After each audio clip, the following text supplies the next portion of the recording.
غرباء غرباء غرباء غرباء. Nabi bersabda, bacalah Al-Quran, karena sesungguhnya Al-Quran itu nanti pada hari kiamat akan datang sebagai syafaat. Sebagai syafaat, memberi syafaat. Memberi syafaat kepada siapa? Untuk siapa? Untuk ashabih, para sahabatnya, orang-orang yang selalu bersahabat dengan Al-Quran. Zahir hadis ini menunjukkan bahwa ini pokoknya yang penting membaca. Yang penting membaca. Tidak dibatasi oleh apakah ini membaca dengan melihat atau membaca dengan hati. Apa membaca dengan hati maksudnya? Hafal. Ya. Tidak dijelaskan secara detail apakah membaca dengan melihat, maksudnya tidak hafal tapi membaca, ataukah membaca, mengucapkan, melafalkan dari hafalan. Dan zahirnya memang membaca, bukan dari hafalan. Meskipun ada sebagian ulama yang mengatakan bahwa yang dimaksud di sini adalah membaca, ya, membacanya ini adalah menghafal. Namun zahir hadis ini menyebutkan yang penting membaca, ya, iqra'ul Quran, membaca Al-Quran. Bacalah Al-Quran. Kenapa? Karena dia menjadi pemberi syafaat. Syafaat itu apa sih? Pembelaan. Jadi nanti membela. Bahkan di alam kubur nanti, dalam hadis disebutkan ada orang yang dalam kubur didatangi oleh pembela, yaitu surah Al-Baqarah dan surah Ali Imran. Membela. Membela apa? Membela bahwa ya Rabb, ringankan azab buat dia ini, karena dahulu telah rela begadang, rela kurang tidur demi mengulang-ulang bacaan atau membaca Al-Quran. Jadi dibelain, ya. Saat tidak ada yang memberi syafaat, Al-Quran yang memberi syafaat. Semoga Allah Subhanahu wa taala karuniakan kepada kita syafaat dari Al-Quran. Amin ya rabbal alamin. Syafaat buat siapa? Ashabihi, sahabat-sahabatnya. Sahib disebut, ini ashab bentuk jamak dari sahib. Sahib, sahabat, disebut sahabat karena dekat.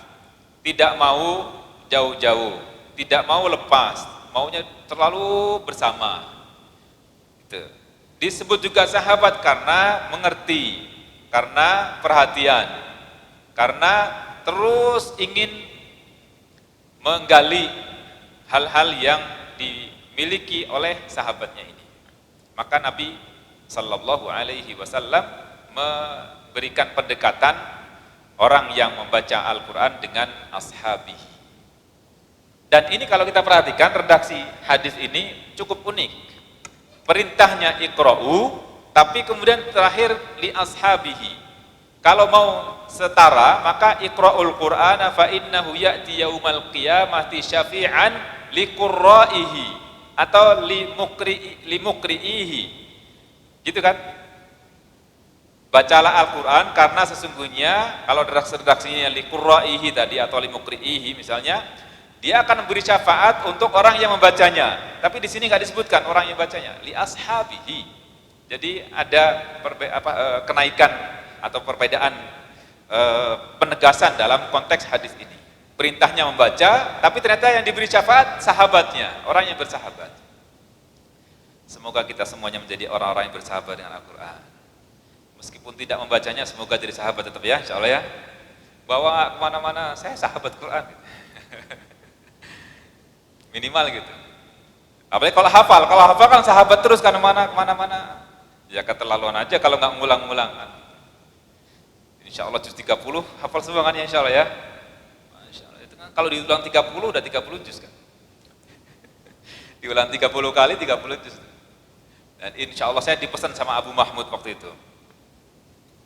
Kata beliau, coba antum nggak usah pakai terlalu buru-buru ngejar-ngejar berapa, ngejar-ngejar selesai.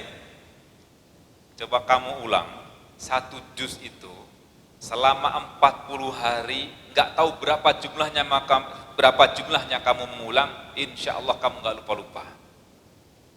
Kira-kira ada yang kuat 40 hari 40 malam mengulang minimal sehari sekali, minimal 40 hari 40 malam, meskipun hanya juz 30 itu udah Masya Allah. Juz 30 kan paling banyak surahnya, ya kan? Ya paling surah paling banyak, dimulai dari surah An-Naba, surah ke-78, 76, 76, coba hitung berapa jadinya? Ya surah udah banyak kan? Satu juz tapi jumlah surahnya banyak. Dibanding dengan juz 1, juz 2 cuma satu surah nggak lengkap. Kalau juz 1 masih mendingan, ada 2 surah, Al-Fatihah sama sebagian Al-Baqarah. Juz 2 satu surah, Al-Baqarah. Ya kan? Dari saya puluh sufaha sampai sebelum tilkar rusul, itu satu surah nggak lengkap.